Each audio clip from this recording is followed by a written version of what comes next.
Trabalhava o dia inteiro, final do dia eu ia para o ponto de ônibus, pegava o ônibus e ia direto para a faculdade, chegava em casa 11 e pouco da noite. No presídio foi a mesma coisa, eu me encontrei lá, né, estagiando lá, fiquei o tempo que deu para ficar, que foi até o final da minha faculdade. Você vai estudando nesse tempo que você tá aqui, é só para você respirar novos ares, né, dar uma descansada na mente. Você vai estudando, quando você volta pro Brasil, você presta a prova da ordem novamente. Então foi isso que eu fiz. Eu fui lá, fiz meu passaporte, depois tirei meu visto. E nessa época eles já negavam muito visto, principalmente tipo pra mim, que não tinha muita ligação lá. Eu tinha acabado de me formar na faculdade, eu não tinha um trabalho, eu não tinha nada que me vinculasse com o Brasil diretamente para eu vir para cá, passear e voltar pro Brasil. Porém, Deus se mostrou mais uma vez na minha vida incrível, porque de tanta negação, porque quando eu tava lá eu via o visto das pessoas ser negada, quando chegou na minha vez eu fui aprovada. E aí começou a saga, né? Vou ir. Mas isso, nesse vou ir, não deu 2 semanas. Porque aconteceu tudo muito rápido mesmo, por isso que eu falo que Deus é incrível, porque quando é da vontade dele, ele facilita tudo. Não é aquela coisa difícil da gente ter que batalhar com a nossa força.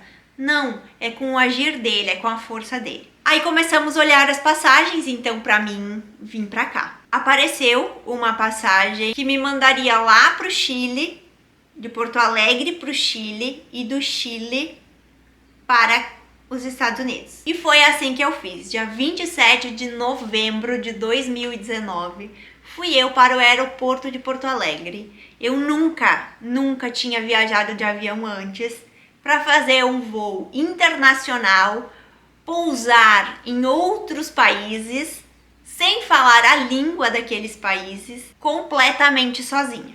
Era um nervoso que eu não consigo explicar. Cheguei no aeroporto de Porto Alegre, fiz lá tudo que precisava fazer, check-in, despachei minhas malas e a saga começou. Eu nunca tinha viajado de avião antes, então pra mim era tudo novo e eu tava num nervosismo, numa euforia sem explicação. Mas deu tudo certo. Ali deu tudo certo de primeiro momento, peguei o avião em Porto Alegre, fui até o Chile, cheguei no Chile, assim, eu acho que a minha cara, as pessoas olhavam pra minha cara e eu acho que eu chegava até a assustar. Porque eu deveria estar com uma cara tão apavorada, que era inexplicável. Assim, tem coisas que eu nem lembro como aconteceram, porque eu acho que a minha cabeça resetou. Você não precisa guardar isso, vamos liberar. Foi mais ou menos assim. Aí eu cheguei no Chile e eu lembro que a gente pousou no meio da pista. Não pousou, tipo, no gate que a gente sai, sabe? Pousou no meio da pista. Tipo, e agora? Pra onde que eu vou? O que eu faço? Eu fico aqui, eu saio, eu respiro, eu paro de respirar. Eu não sabia o que fazer. Mas eu falei pra Deus, Deus, eu tô nas tuas mãos.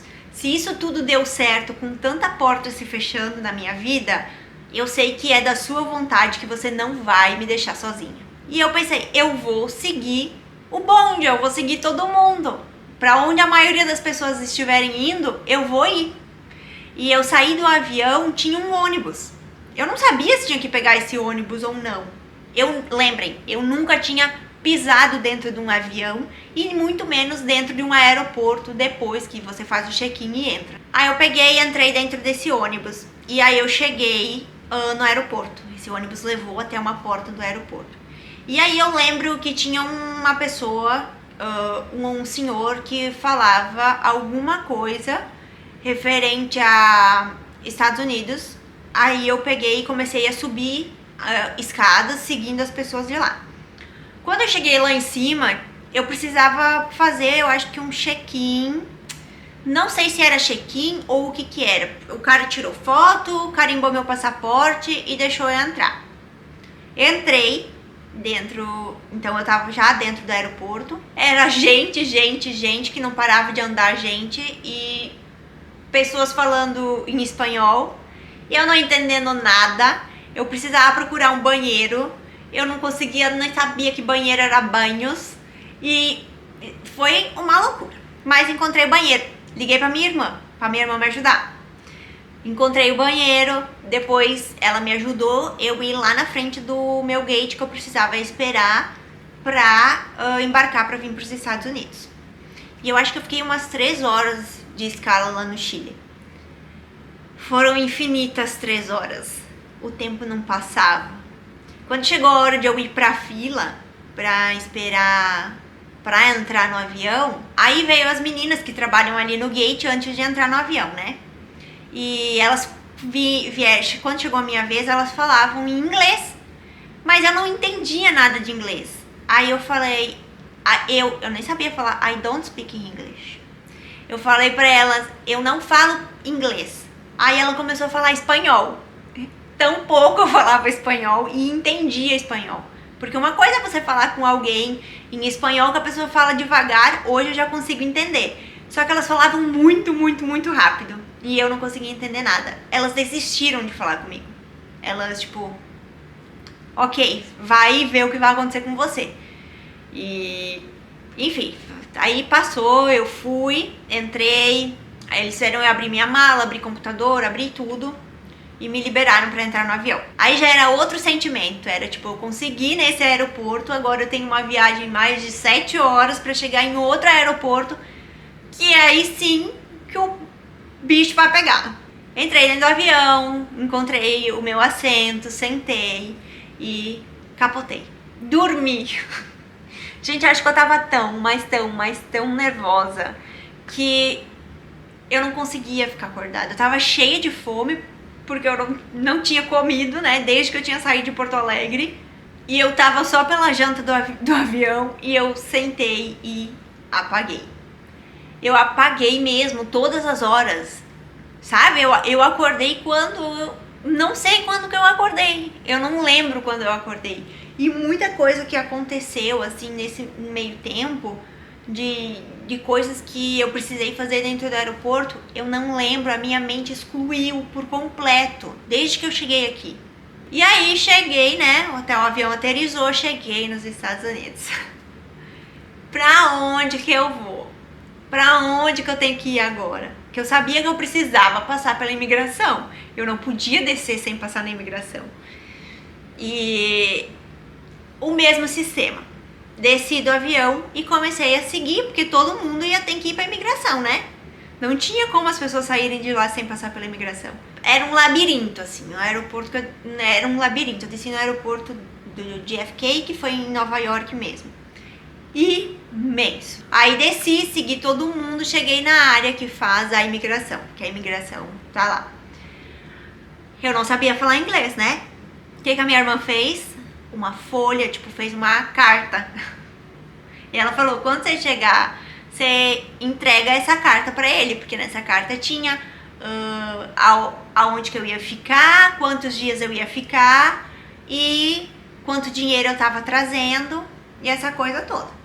Entreguei a carta pra ele e mesmo assim ele me fez algumas perguntas, mas eu não conseguia responder ele, eu não entendia nem o que ele tava querendo falar comigo.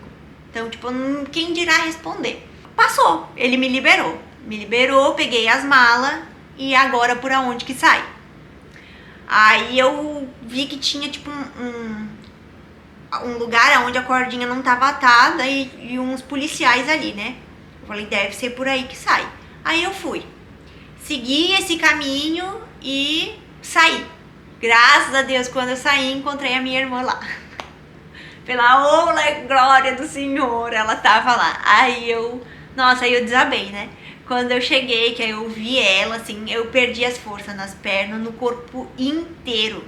Eu, tipo assim, parecia que eu tinha perdido 50 quilos de tão pesada que eu tava. E deu tudo certo, né? Deu tudo certo, graças a Deus.